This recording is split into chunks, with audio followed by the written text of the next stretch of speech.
Hi there, everyone. Welcome and thank you so much for joining us out here today at Sims Millennial Park. We really appreciate the time out of your Saturday. I hope you enjoyed some of our delicious Bannock and the Biltong that Michelle Wells made for us here.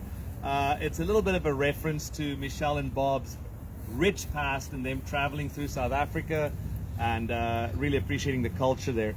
Before we get things started, I would like to introduce Donna, who is our Comox First Nations elder, to just welcome us and open things up for us, please.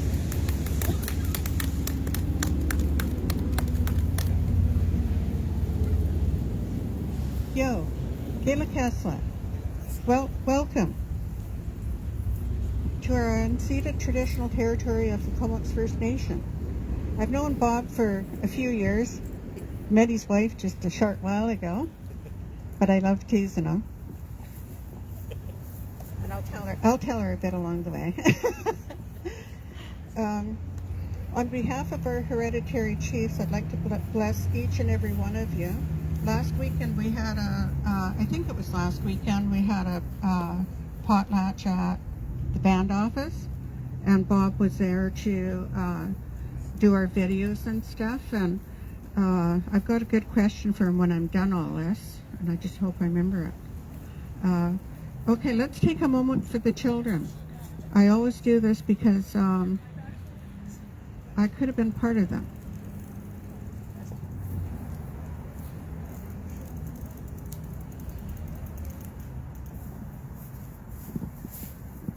I was just recognized this year of being part of the 60 Scoop, February of this year, and that was long and tough for me to get all that paperwork in. My parents were from Shnanamo, and my father was Qualican Comox because his mother lived in Qualican, but we have two coppers up at the museum here. Mitchell coppers. I took them out for the weekend as well. I still have them at home. And keep telling your truths about no matter what. Like, everybody has a story, and if you keep telling it enough, people will start listening. Like, I told the story about our coppers in Comox. A lady came up, and it was a granddaughter of Mr. Filbert. So I found that very interesting, and I couldn't do anything about it till Monday, but the coppers were supposed to be returned back to us when he passed, but it didn't happen, but it will, I hope, in my lifetime anyway. And enjoy my Aunt Tony's bannock, because I call her my girl, because she's always busy bannocking away, and I can't eat it. So I always tease Bob about asking him for a ride, because we always end up at events at times. So one time he messaged me and said, "Hey, you want me to pick you up?" I said, "No, I'm not that easy." So I've never gotten a ride with him, just because we keep bantering back and forth about it. But anyhow, all joking aside, the question I want to ask is, I've got a Comox address. This is for you, Bob. I've got a Comox Courtney address, a Comox phone number, and I'm not allowed to vote for Courtney Mayor. I got to vote Comox. Like, I'll be 71 come Monday, and I still can't figure out why that dividing line. Anyway, here's Bob.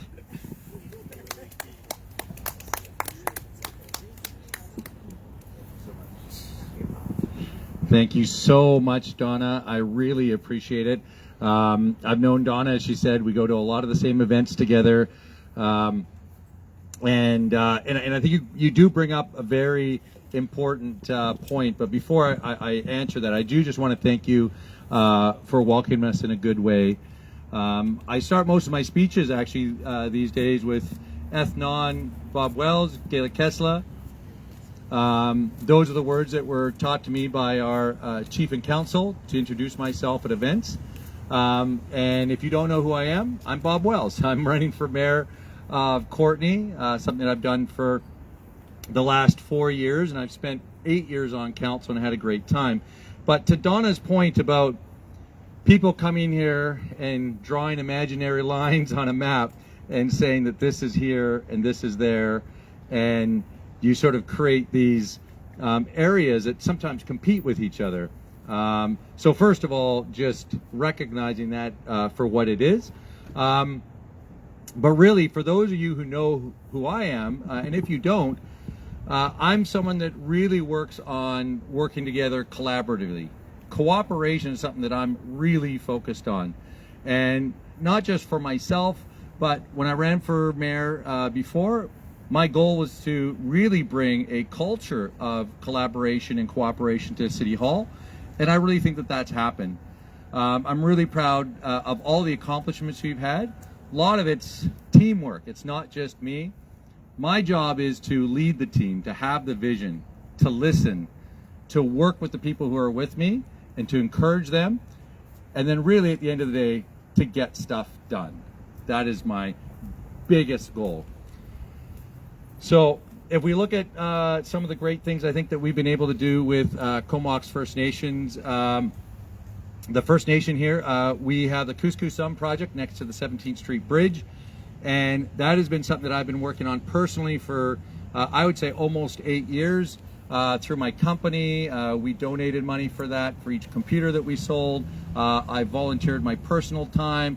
We did a live stream telethon with Kayla. I don't know if Kayla, I think she's left now, but I think we raised about $90,000 in a few hours. And again, I just did the geeky stuff, but it's really working with those around us to make things happen. The next thing that I want to talk about is seniors. Seniors have been a big focus of mine.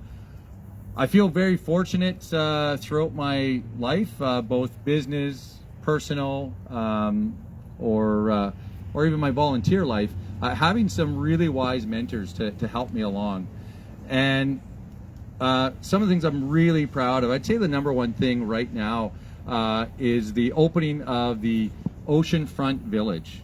I mean, it's an amazing facility. 126 new units just opened up, publicly funded, to really help those stay in our community, but get the support services they need to do so. The next thing about seniors that I like to talk about, which is, it's not really talked about a whole lot, but I think it needs to be.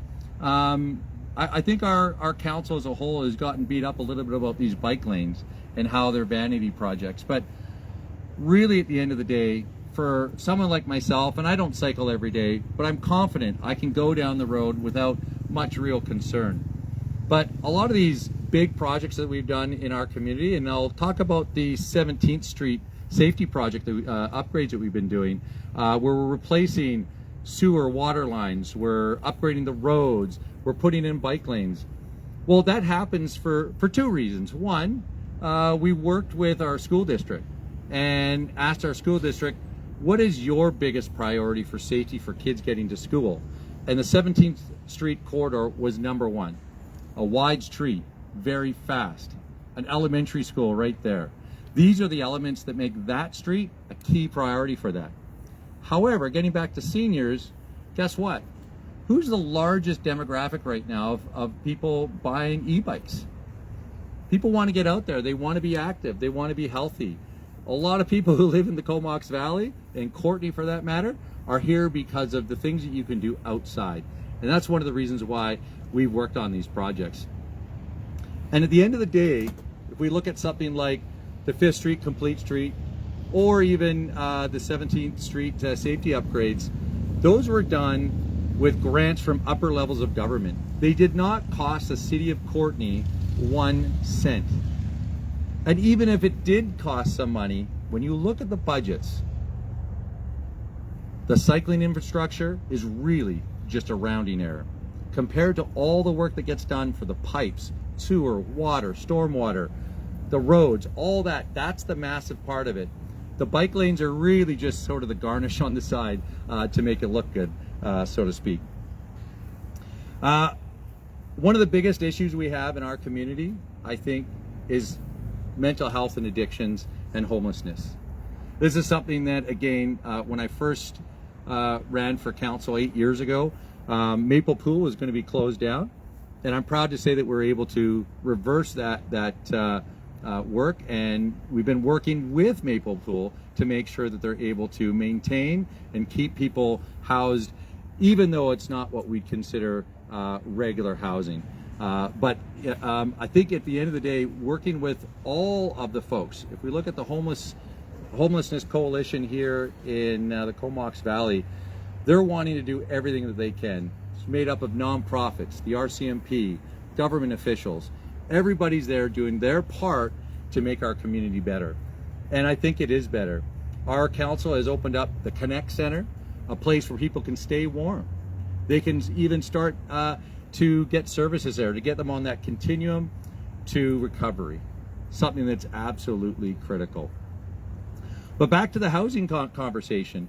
Again, something that was a big priority for our council, and something that we were able to actually, I think, make great strides on. Over 1,200 new units in the last 4 years. Unprecedented. A great number, and I'm very proud of that. But it's not just 1,200 units. We look at the Braidwood, we look at the Junction. Those are over 80 units of subsidized supportive housing. When we're talking about people that need to get on that continuum of recovery, this is the sort of supports that they require. And that doesn't even start to count the over 200 units that are going to be going in at North Island College. I've been working with North Island College for over 15 years, almost since I first moved here, about student housing. And I was so pleased to see that announcement being made today. And again, it's North Island College's win, but our community as a whole worked together to make sure that that happened. And safety. Safety is another big concern in our community. It's one of the reasons why we've increased our policing. My very first meeting that I had after being elected mayor was with our police chief. And we sat down and we talked about what does it take to get community policing going on? What does it take to get rid of these nuisance houses? And again, working collaboratively, not just with the RCMP, but with staff, with the Homeless Coalition, with everybody, we're able to actually come up with a real plan. We were able to close down a nuisance house that had been here for decades. And it took some time, but once we had the bylaws in place, once we have all the rules in place, all that boring, geeky stuff that a lot of people don't like, we had the teeth to make it happen. And that's what we're talking about. Oh, I almost forgot when I'm talking about safety. When I first got elected, one of the first things that happened to me is I became chair of the water committee. And as chair of the water committee, we were in the middle of a 46-day boil water notice. And that was a significant event, not just here, but across the province and across our nation. A community of our size had never had an issue like that. And that was in 2014. Well, it turns out that in 2007, we were mandated to actually create a new water treatment facility that would have kept our drinking water clean. So I worked on that. I worked as hard as I could after I was elected. And not only did we get that project completed last year, unfortunately it cost about $130 million. Quite a lot more than the estimate that we were given back in 2007, which was, you know, a mere fraction of that at maybe about $25 million. So it really brings me to the point of delaying projects, deferring things, has a cost to it. It's not just about saving taxes, it's about keeping our community safe. It's what we have to do. But I didn't get upset about it. I looked at it as an opportunity. I was told that maybe we get about $10 or $20 million grant to get that project going. And through working with our province, working with all the communities in the Comox Valley, my first meeting was Comox First Nation Chief and Council. I flew to Ottawa to talk to them. And in the end, we got a $62.5 million grant. Unheard of. Largest grant in our community's history for infrastructure. And again, that's the type of person I am. I'm positive, I'm professional, I'm respectful. Reasonable. Yeah, and I'm reasonable. Sometimes my memory's going, but at the end of the day, I think that's what it takes. We have to be collaborative. We have to work together. And that's just what we did. I just got back from our Union of BC Municipalities conference last week, where I had many meetings with the Premier, Minister of Finance, all sorts of staff, all sorts of workshops, all sorts of opportunities to learn and to make things happen. And we were able to do some really cool stuff. As chair of our regional Island Coastal Economic Trust, I was able to get a unanimous support from the Union of BC municipalities to support us in recapitalizing our trust so that we don't have to run out of money next year. To get a unanimous vote when people are voting against their own interest, where this is only going to do something for our community, that's the type of thing I can bring. And at the conference, I have to say, Courtney stands out as a shining example of how to get stuff done, from the Connect Center, from the bridge, cycling, housing. The list goes on and on and on. People look at us as a leader in our province. The only thing that really was a problem for myself was last week we were also used as an example of how not to do politics. Over and over again, I had to hear people say, you know, we're in an election cycle, but at least we're not Courtney. We need to keep the messages positive about what we're going to do, about what we've done, what's been proven to work well. And not just that, but how we're going to work together, how we're going to go and make our community from what it is right now, which I think is the center of the universe. I'm a bit biased, but I think we're the best place in the world, but we're just going to make it better. With that, thank you very much for your support.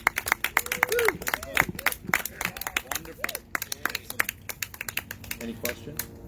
Yeah. Oh, did you click us off? What are your future aspirations for that? Well, you come and ask Bob the question here while we're on the camera. Hey. Introduce yourself. Oh, I'm JD the Flower Man, and proud to be the Flower Man. Thanks, Bob, for all your support for the Flower Man. I noticed you went through a lot of your speech indicating what you had done in the past, and that's all great. What do you see for the future? What do you want to work on? What are your projects? What are your goals? What are your ambitions for the next 4 years? Great question. That's an excellent question. Thank you so much. And again, we did a lot of stuff over the last 4 years. And I don't think, did I mention that there was a pandemic? Yeah, we had this pandemic actually happen. And it made it really difficult. We couldn't meet in person. We can do a lot of stuff. A lot of things got delayed, projects, policy work, that kind of stuff. I'm really proud that we're able to actually adopt our OCP, our official city plan. But again, something like that is going to need leadership to implement over the next 5-10 years so that we're able to articulate and actually effectively do the work that needs to be done now that we have the vision. So there's things like housing. I talked about the 1,200 new units in the last 4 years. We need more than that. I talked about the supportive units that we have. We need more than that. There are so many things like that we have to keep working on. Working with our homeless coalition so that we can really dig in and do as much as we can on mental health and addictions. And to that point, you know, again, I give a shout out to my council, and I give a shout out to the staff and everybody who came together, because we almost lost $1 million grant just because some bureaucratic silliness, one line in a criteria list, and we almost lost it. But we were focused to make sure that we would not lose it, and at the end of the day, we were able to recover that. And so really making sure that we are looking after the most vulnerable in our community. And whether that's children, people with mental health and addictions, brain injury, trauma, or even just crime on the streets, all of it. Bob, I have a question for you. Sure, I'll take the mic. I talk pretty loud without a mic anyways. We're standing here and, you know, while there's a lack of a crowd, there's definitely a city of people looking towards you on a constant basis. And while there's a lot of professional assets that you bring to this job and a lot of skill and a lot of experience, I think the one thing that you're modestly not letting people know is how you've dedicated your personal space towards this and how you've adjusted your life. And I'd love it if you could just let us know a little bit what your motivation was there and how that played out. Thanks so much, Peter. And Peter knows exactly. We worked a lot together.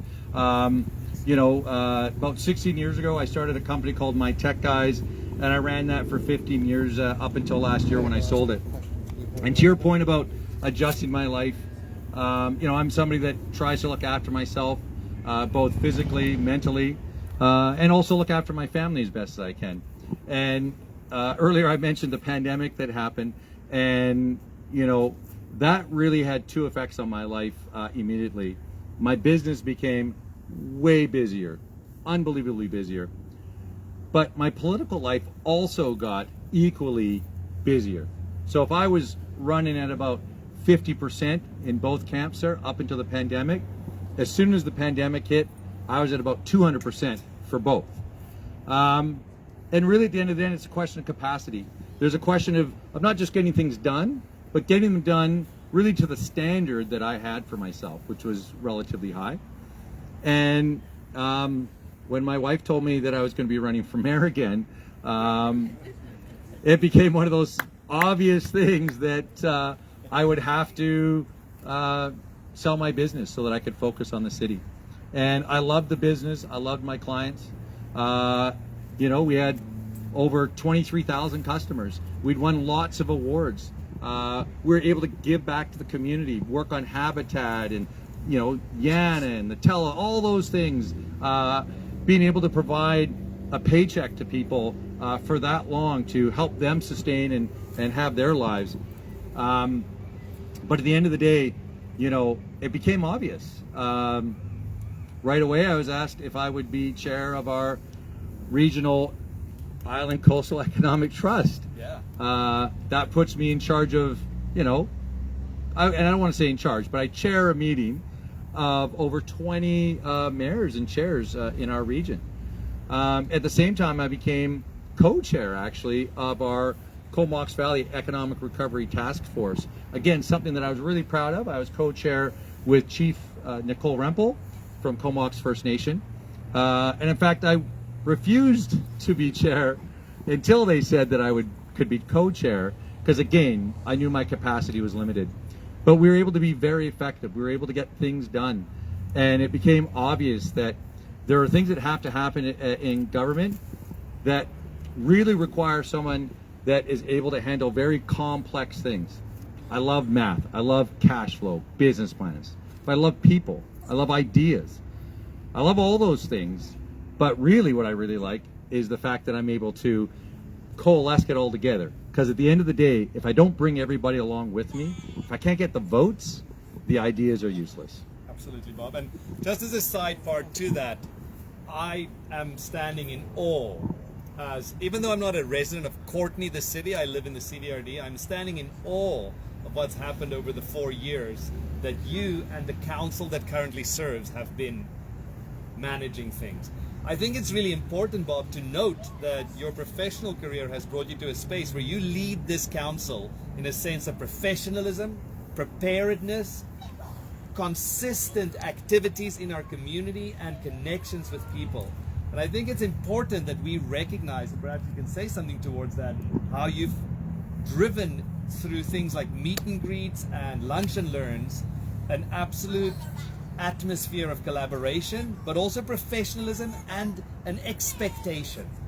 Thanks so much for that, and I appreciate it. That's a good question. So at the end of the day, it's not just about getting things done. It's about making sure that you have the knowledge and the expertise to get things done. I'm not an engineer. I don't have any certifications that would make me qualified to know how to repair a bridge or a road or sewer, water, those kinds of things.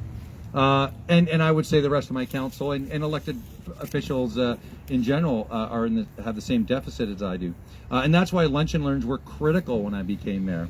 I did do them for water when I was a councillor, but without being mayor, I wasn't able to do more than that. But to actually start those lunch and learns where we could have a dedicated hour or two where we sit down and we talk about water, sewer, stormwater, bridges, roads, could be mental health and addictions, grants that are out there, all those kinds of things, to really sit down and have those in-depth discussions that you don't get to have at the council table when you've only got 2 or 3 minutes to talk about something in amongst, anywhere from 10 to 100 things that you might otherwise be doing. So that's the one thing. The second thing is creating regular meetings, be outside of that. So when I became mayor, the other one that meeting that I created was the leaders lunch with all the mayors, chair of the regional district, chief of Comox First Nation, and our base commander, who at the time was our largest employer, but now it's our school district, just in case you're wondering. And it's imperative for us to be able to sit down and talk and to understand what's going on and how can we be collaborative, to look for opportunities to work together. What are difficulties, whether it's talking to senior levels of government or things that we can do in our community. The other one that I created early on was the developers working group, where I actually meet with the developers. And in fact, in 2019, within about, I think, less than 6 months of becoming mayor, we had the Employee Housing Symposium, where we brought together developers, nonprofits. We brought the government in from BC Housing, and we had a workshop, a lunch and learn, you might say, because there was food, but it was like half a day or a day where everybody got to sit there and learn about the programs, learn about the needs, and everybody who could help solve those things were in the room. The province was there, the nonprofits, but the developers as well, who often were seen as the enemy to a lot of people, but they're part of the solution. And I'll come back to the last one, and the last one that I started, which was our meetings now that we have with our school board.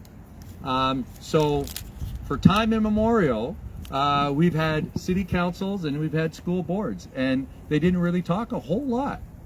But guess who's the largest employer in our community? Anybody know? ST71. ST71. I think they're around 1,800 employees. The base is about 1,500. So for a long time, they were in first place. But they have challenges. For a long time, they were losing enrollment. So they were having to close schools. But there was an opportunity. What do we do with that land? What do we do with those schools? Well, now that's flipped. Now there's more students coming in. So now they need to expand, and they need to work with municipalities to make that happen. We need to look about safety. When we sit down and we talk about safety for the students, that's where things like the 17th Street project, when we're trying to upgrade safety for our community, that they come from those kinds of meetings. And at the end of the day, it's not sort of rocket science, I don't think. But if we want to know more about something, we have to put the time in. And so one of the things that I've done, and I will continue to do, is meet regularly with my councillors. Even before they're elected, I'll be meeting with all of them. And after I sit down and I meet with them, after the election, I'll sit down and I'll meet with them again. Because sometimes, you think about something later on, to always be open, to be available. And so those kinds of things, so that as we're moving along, things change. We learn new stuff. And so to be open to those kinds of things, to be collaborative, to always be learning, is absolutely critical. And so creating those learning opportunities is the only way that we can have a consistent council that all know the same facts, so that we can make educated decisions. There's a long answer. My apologies. Sorry, I'm going to make you use the mic. Hey, Bob. Two separate questions. Okay, one at a time then. Okay. So the first question is, we have wonderful kids in the Valley who graduate from school. We've got real potential. How do we pull those kids back once they've gone off to university? Where are the future jobs for those kids? Because unless we have a vision for the future for those kids, because too often in the past it was graduate and go to Alberta. Mm-hmm. Well, that doesn't make us a better community. No insult to Alberta, but it doesn't make us a better community. So what do you envision for that? And then the separate question is, because I know so many of the... now I got to remember two questions. Yeah, the separate question, because I know so many of the kids, is what are the short-term and longer-term plans for the environmental crisis that we really are in? All right, thanks. So I'll go into the job thing, and I appreciate that. And I probably glossed over it a little bit. I may have mentioned that I was, chair of our regional Island Coastal Economic Trust. I was co-chair with Chief Nicole Rempel of the Comox Valley Economic Recovery Task Force. But more than that, I've spent most of my life as a serial entrepreneur. I started my first businesses in high school, and I've continued that along. My tech guys, I was only supposed to be part of for about 3 years, but things changed, and 15 years later, it was a great experience. But one of the things that happened in this last term is our Comox Valley Economic Development Society dissolved. And so it's left a bit of a void right now in terms of that economic development engine and that vision. And so one of the things that is number one on my list of things to do in terms of economic development is to actually sit down, and I've already done this with our chair, well, actually the president, Diane Hawkins, who just retired, but we've had many talks about this over the years. And so really sitting down and going back out to our community, just like we did an OCP, our official city plan, we need to do another plan. It's our official economic plan. We need to get that done as well. But there's capacity. So we couldn't get all that done in one term, and we didn't know sort of how things were going to play out back in the day. And so to me, again, I see this wonderful opportunity where we get to go out to our community. And you talk about what kind of jobs, well, and Stu, it's probably a loaded question because you know my background. But there's a lot of things that we can do in terms of high tech, that I've worked with Startup Comox Valley, Lift Comox Valley. I've been part of Startup Canada. I've worked with the Sauder School of Business on all these kinds of topics. And I continue to do so. I continue to, in a more limited capacity, still be part of that. I'm a mentor for Future Murder Canada, working with startups across the nation. And one of the things, whether it's a high-tech startup or just someone that's wanting to work remotely, those kinds of things, that's what we're going to draw to the Comox Valley, I think. But in terms of the business, I mean, people want to come to some place that they like or that they love. I'm here because Michelle and I were skiing at Mount Washington and our car broke down. We spent a day in Courtenay and decided this is where we wanted to call home. And so many people love this place. And we're fortunate for that. That's what's going to attract people here. But in terms of trying to keep the kids here or have them come back, well, a lot of them are starting to come back now because they can work remotely. And when they're not working, they can go ride their bike or go kayaking or, and when I say ride their bike, I'm talking Cumberland. Coming down those trails. I mean, world-class facilities up there. We have Mount Washington.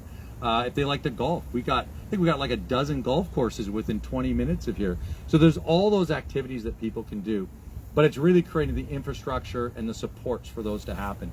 And so for me, that's where we go back to our community and we make sure that there is that buy-in. I'm not the type of leader that says, we're doing this, I've made up my mind 5 years ago, 10 years ago.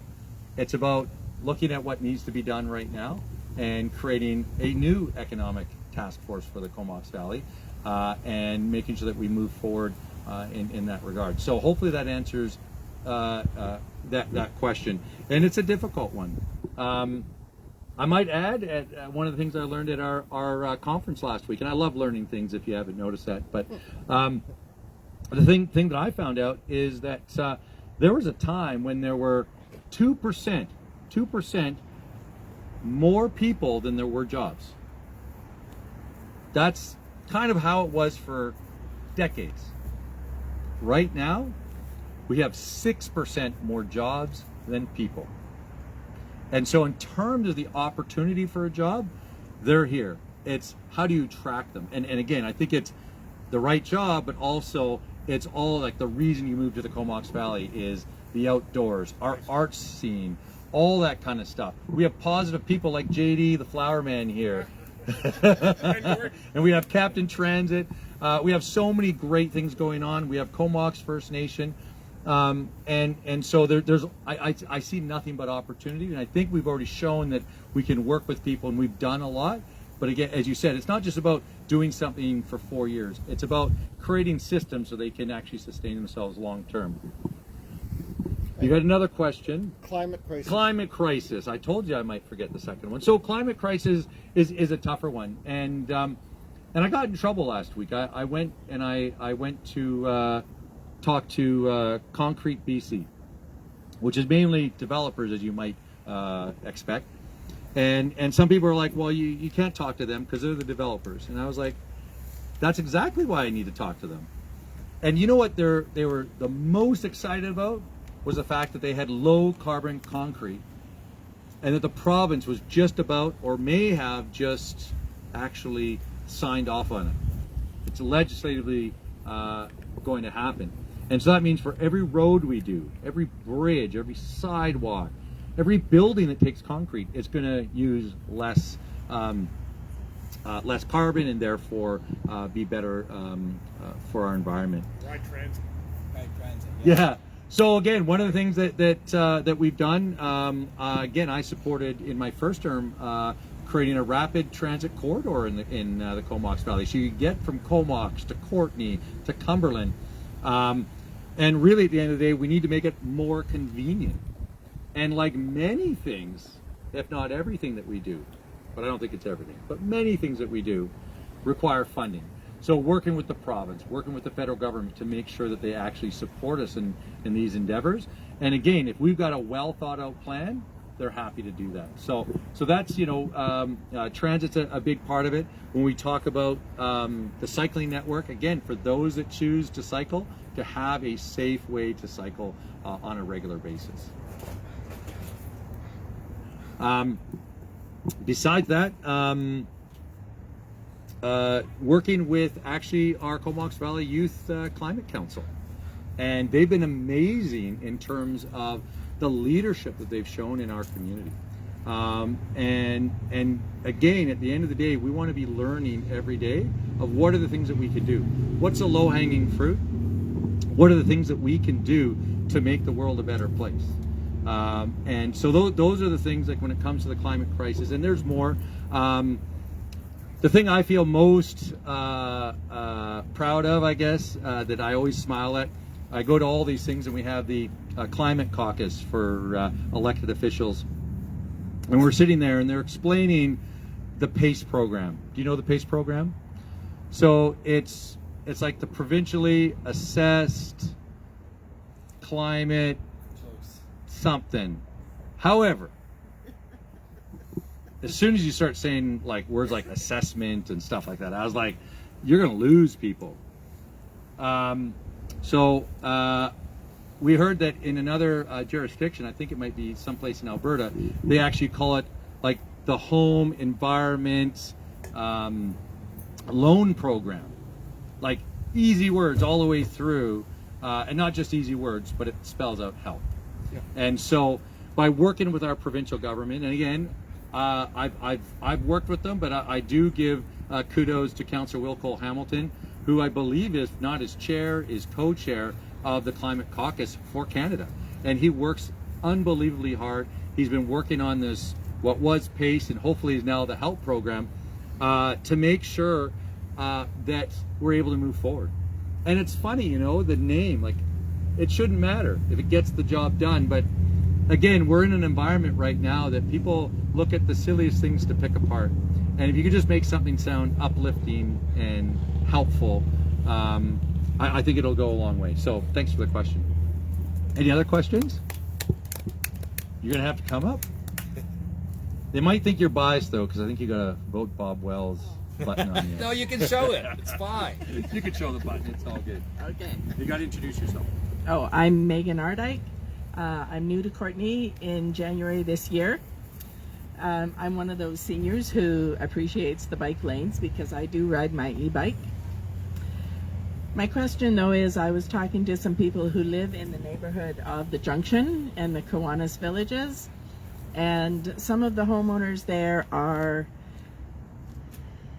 it's not that they're not supportive of the good work that's being done in the area, but the value of their homes has declined, and they can't sell their homes because of the neighborhood their homes are in. And one of the gentlemen I was speaking to had a pretty creative solution that perhaps their property taxes could be reduced in recognition of the fact that their home values are down and they have difficulty selling their homes. So what's your response to that? Well, thank you for that very tough question, and not the one I was expecting from someone wearing a Vote Bob Wells. But I really appreciate it because it is an extremely difficult question. Absolutely, and as a community, we were so excited when we heard about the junction, and we sat down with the provincial government, with BC Housing, and we said, we need to make this happen. And we were able to get the junction from an idea to a building in less than a year. It's unheard of to do something like that. But it shows the commitment of our council, of our staff, of the province. Again, it was teamwork that made that happen. And so that's the thing that we're really excited by.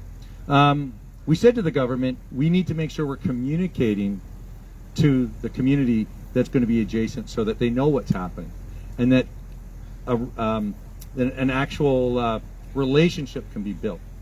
Because one of the things that we said was a requirement of this building is that they had a good neighbor policy, and that means that they don't have issues that basically flow out into the neighborhood. And so, as you rightly stated out, and I get that people's property values may have been lowered, but if your quality of life is lower, I think to me that's the impact that hurts me the most. And so, we worked with the RCMP to make sure that community policing was doing everything they could to get into those nooks and crannies around there. Because again, there's a railroad and some trees. It's a very difficult place to do. You can't really drive a car around. You have to be on a bike or walking around, and so the RCMP really did that.